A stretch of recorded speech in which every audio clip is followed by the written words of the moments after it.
The larger part of this video series is going to be inside of Unreal Engine, where we set up the shader that's able to read the IDMap and texture arrays and then produce the final result on the landscape.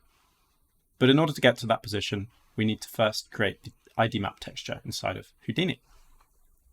So first off, I'm just going to tidy up my interface slightly, getting rid of portions that I don't need. So just using the little toggle stow bars buttons there. And I think that's all we're going to need to get rid of. I don't really need the selection options. So there you go. I've got a much kind of tidier interface now to work with. I'm going to go ahead and save this project just to my desktop for the time being. I'm going to call this IDMap creation demo. Create IDMap workflow. And straight away, we're going to jump inside of a geometry network. And inside of the geometry network, we're of course going to put down a Heightfield. You can see all of our Pegasus related Heightfield stuff there, which we're going to be largely ignoring at this stage. All right, so we've got a blank canvas. Let's introduce some noise to it. There we go. Now, at this stage, we're going to call this final and say we're very happy with how this terrain looks in terms of its sort of geometrical qualities. And we're just looking to texture, or at least create the weight maps that are going to drive the distribution of the materials inside of Unreal. The way we would normally approach this is we could throw down a Heightfield mask by feature. There we go. We've got the slopes. Let's also let's make a copy of that. And I'm just going to call this slopes mask. I'm going to call this AO mask there. I'm going to turn off mask by slope and turn on mask by occlusion. And there we have some settings. So I'm just going to go ahead and pull this a little bit up here. I'm going to switch over to on mouse up. So instead of updating every frame, it only updates when I release. I'm going to give that a more interactive experience. And I actually want to grab more of the little peaks and valleys. So I'm going to set the view distance to about 50. And I'm going to go ahead and flip that. So I'm getting all of the kind of occluded areas of the terrain. And lastly, I'm going to put down a flow field node. Oh, let's try HF flow.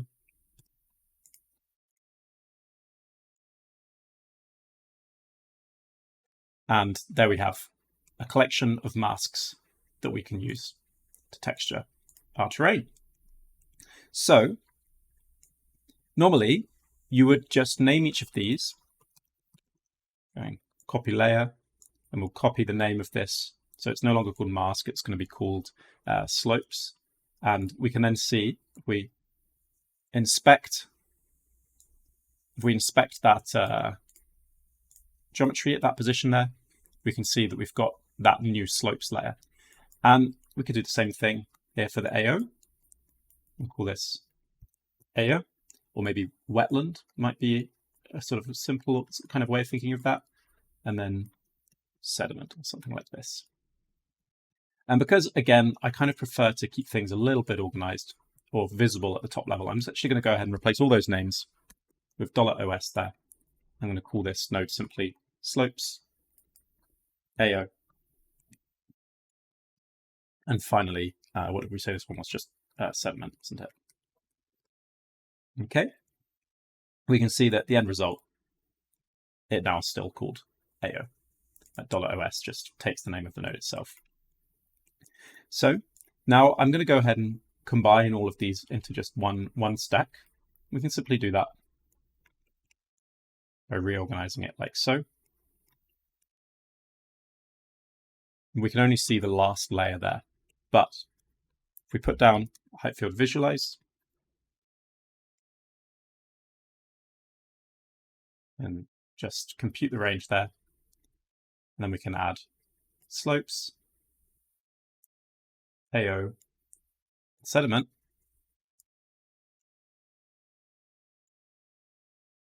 and you have to sometimes click off it and click back onto it to actually get them all show up. We can clearly see all of those layers being represented individually there.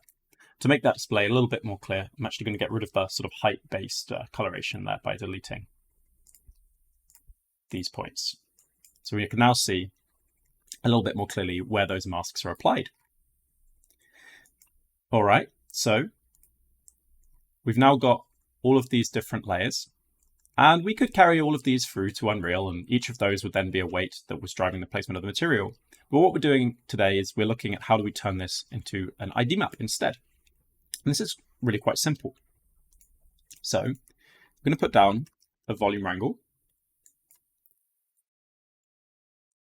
And inside of this volume wrangle, we're essentially going to be reading the layers that are available. And we're going to be assigning each of them a single value between 0 and 255, depending on whether the value of the weight map exceeds a certain threshold. So each of these layers is currently between 0 and 1 in value, 1 being that the mask is fully applied in this region, and 0 being this mask hasn't been applied here. We can choose a cutoff point, which would be sort of, in those sort of lighter reddish regions that we can see here. We sort of choose a cutoff point. And we can probably visualize actually what that would look like. If we put down a Heightfield remap, this is purely for visualization purposes of what that thresholding is going to look like. And we can see that if we drag this input min value and start to sort of slide that up there. Oh, interesting. I am still doing it to height. There we go. So I need to switch it to mask. As we pull that up, we're effectively thresholding what's the minimum value of the mask that we want to keep. And actually the output min is going to be, it is going to be 0, but I need to put it onto a kind of much sharper. There we go. So this is how that thresholding operation is going to work. So basically it's either going to be fully masked or not masked at all. And then according to where you set the threshold, that's where that IDMap is going to get populated. All right. So this is what we're going to be looking to do for every layer. And we're going to be doing that one after another so that eventually the entire terrain has some kind of value assigned to it in the IDMap. Okay, so we're going to disable this Heightfield visualize for now. We're going to leave the default visualization on. And we're going to put down another Heightfield copy layer. And this time we're going to call the node IDMap. And we're going to copy mask, but we're not going to copy the data that's inside of mask. So it's actually going to just create an empty IDMap. And if we copy the Heightfield visualize, we can go ahead and turn off the update material. So there's no change to the material preview. And the tinting by layer, we're going to change to custom tinting. And we're actually going to make that color be driven by the new IDMap. You can see that indeed, even though we've copied the mask, we actually, we're creating the IDMap from the mask. We actually aren't copying over the data inside of it. So we're creating a new layer called IDMap there, but it's completely blank. And this is what we're going to start populating with data. All right. So now we can name this volume wrangle, create IDMap or fill IDMap with layers. Or in fact, let's go layer IDMap from layers. That's going to be the name of the HDA we eventually create. Now, just to sort of try out a few things, we can say f at IDMap equals f at mask. What do we think this is going to do? Well, that's just going to copy the contents of mask in. And we could also do the same with sediment, which is actually the last one we set up. So let's try AO instead. We go AO. And then finally, slopes. Ooh, sopples. Slopes. Okay, so we've got our IDMap. We understand that we can just populate it in a similar manner to the Heightfield copy just inside of a wrangle there. Now, what if we wanted to do that thresholding? Well, then what we would be doing instead is we would say if f at slopes is greater than CHF, that means we're going to set up a parameter threshold value like so. If f at slopes is greater than the threshold value, then f at IDMap equals 1. Okay, so let's go ahead and hit this button to create the parameter. And now let's drag that threshold and see what happens. And we could see that behavior that we could see previously when we were sort of just trying it out with that little remap earlier. And we can see it's either fully on or not on at all. Okay.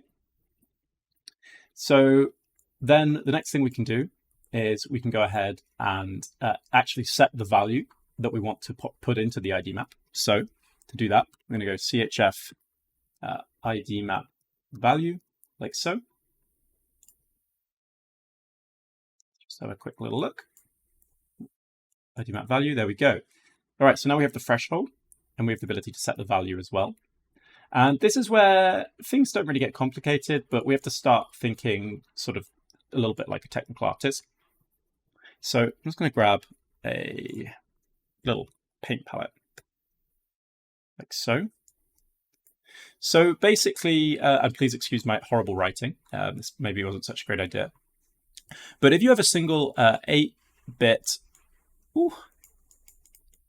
grayscale, which is what our texture is going to be, then we actually have 255 values. Now I'm only drawing a few.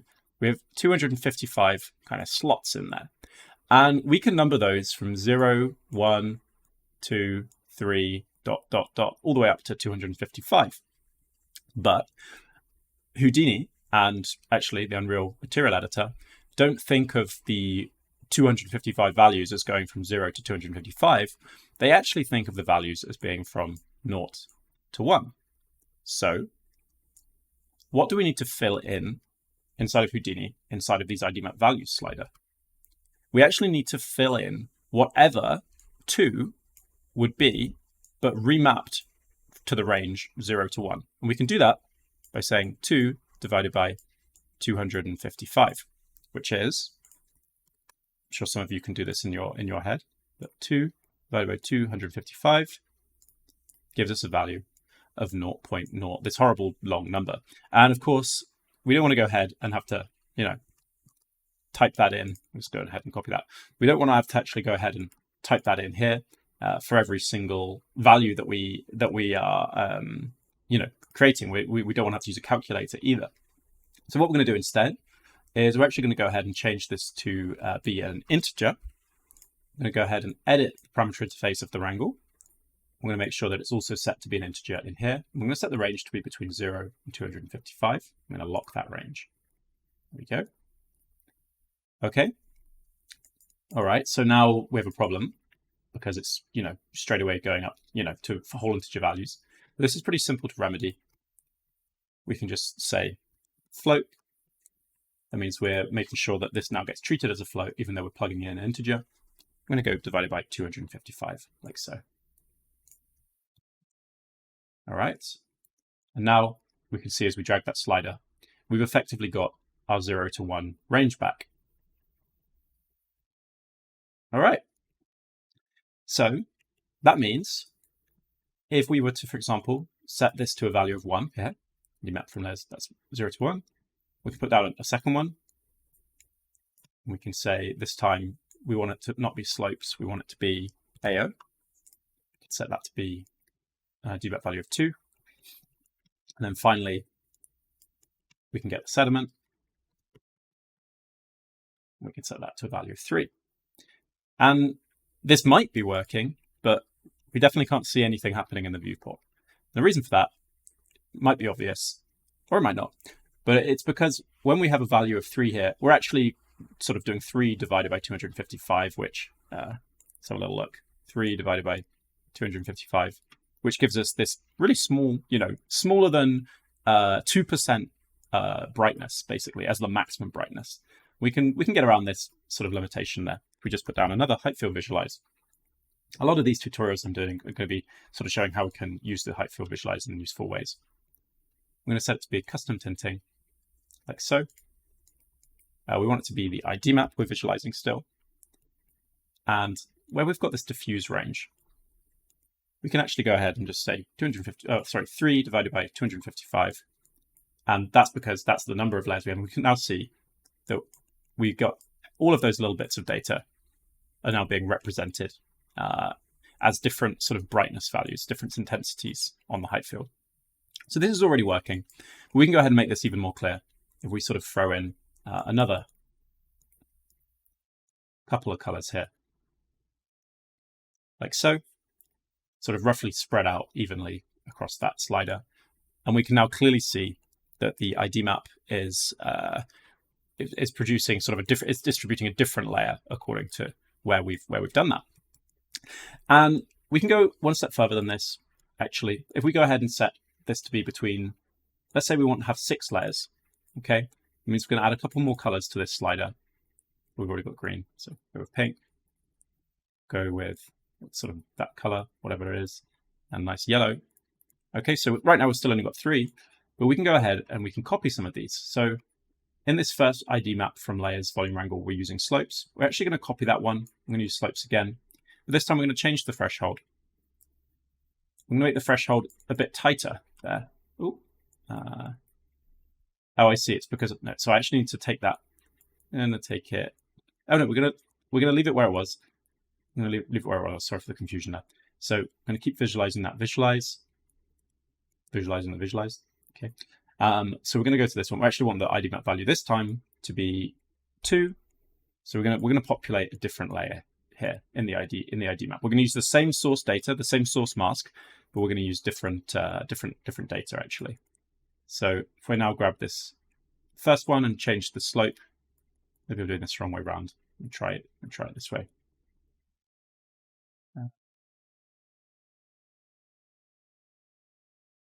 Might be working. Not really demoing so effectively what I'd hoped.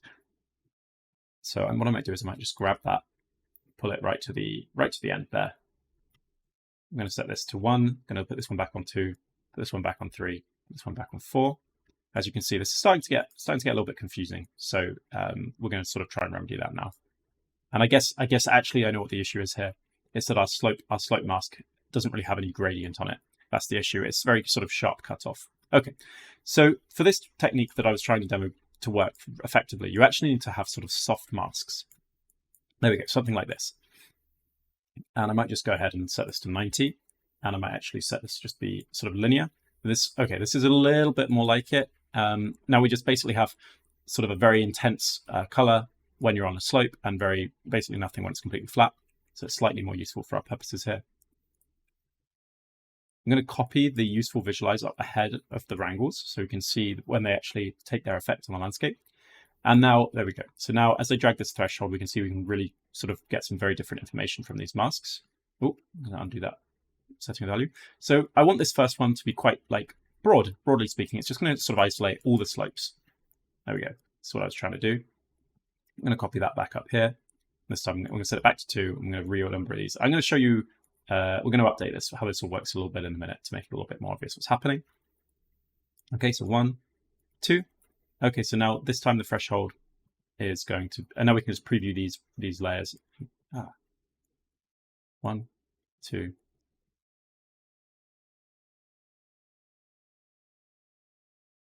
Oh, there we go. Yeah. Okay, so now we can pull that down. And so as we pull down the second slope, so we can call this one sort of like shallow slopes. We can call this one steep slopes. We've now got these kind of 2 different slope masks. So what I was trying to show there, although it's a bit sloppy, is that you can actually generate a bunch of different sort of like weights from a bunch of different IDs from a single weight map, and that allows you to get some nice kind of gradation of transitioning between sort of steep slopes, and maybe these green areas would be scree. You may want to gradiate it even more than that, to tell you the truth. So let's actually go ahead and do that. Okay, all those mid slopes here. And yeah, I'm just going to have to go ahead and renumber these. So this renumbering, as you can already see, is becoming a bit of a pain. So we'll deal with that in a minute. And these mid slopes are going to be even more broad. There we go. And then the steep slopes are actually going to be a bit steeper. There we go. So yeah, sort of just visually dialing it in here. Maybe there's still a bit too much of that cliff there. I think that's a bit better. There we go. That'll do. So we've got some sort of general slopes. Maybe we want to apply some different grass on these areas. You could kind of go, well, they maybe have worse drainage, so you're going to have sort of grass types that are more suited to sort of more arid conditions. And then you've actually got the areas which is going to kind of be, the purple is going to be the rock, and then the pink is going to be like rocks, like loose rocks, like scree, and then the pink is going to be the bare exposed cliff or rock. Okay. Next up, what was this? This is the AO. Okay. So the AO, I'm actually going to go ahead and move to before the scree. Let's have a little look, see what happens there. In fact, I may even put the AO right up at the front, like so. There we go. No. We want it to be, yeah, the AO can interrupt the sort of like the slopes, but then it gets overpowered by the scree. So what you can see here is that these the order of these operations is very important for the final result you get to. And then finally, yeah, we've got our sediment. And I think sediment's going to overpower everything except the actual cliffs. There we go. So that means that basically the sediment is going to be the most kind of like eroded areas where maybe some very sort of like, I said scree was the purple, and purple could kind of be the scree. Maybe this is also some kind of scree or transported debris. Okay, so we've got all of that. We've got it all visualized, and it might be a little bit kind of confusing what data is actually stored in here again. So just to be clear about what's going on there, I'm going to copy this visualize down to the bottom. I'm going to say sort of visualize colors, and we're going to call this one visualize remapped mask or IDMap. It means we're just going to be visualizing it from 0 to 1, and then we're going to call this one visualize raw IDs. Okay, so on the visualize raw IDs, we're going to go ahead and we're going to just set this to be default tinting, like so. So this is showing the raw IDs in there. Oh, actually, no, we do need it to be custom because otherwise it's going to be showing us the mask. So it still needs to be custom. We still want to be visualizing the ID map. We want to make sure that we've set all these values back to their defaults. We're at defaults. There we go. You can barely see any data in here because the range is so small. It's all the way down here. We could just pull that down again to show that. Yep. And then this one, it's going to be maybe slightly more useful, but still kind of showing us the same thing. We revert that to defaults. So that's a diffuse range 1. And, oh, no, that was actually meant to stay where it was. Sorry. And then this one is just going to be black to, oh, what is it? Black to orange? No, we actually want it to be white to red. So I can just revert that one. Yeah, there we go. Okay, so yeah. This is the raw IDs. You would only see data in here if you had a lot of data or if you didn't sort of count up from 0. This shows us the actual full kind of spectrum of layers there, just visualized as black to white, or in Houdini's case, white to red. And then the ID map's visualized in a sort of more of a sort of splat mappy kind of way there on the visualized colors. So we've got our ID maps, we've got the setup, and this is basically it. We would then take the file that we generate here. So we would go HF output. It doesn't really matter which of these you choose. So actually, just to make that a bit more explicit, I'm going to cut that out. I'm going to wire these up and out here, showing that this is really the output there. And these are just the preview settings. We can go ahead and call those as such, preview settings. Here we go. And then, yeah, I'm going to call this ID. We're going to call this terrain IDMap.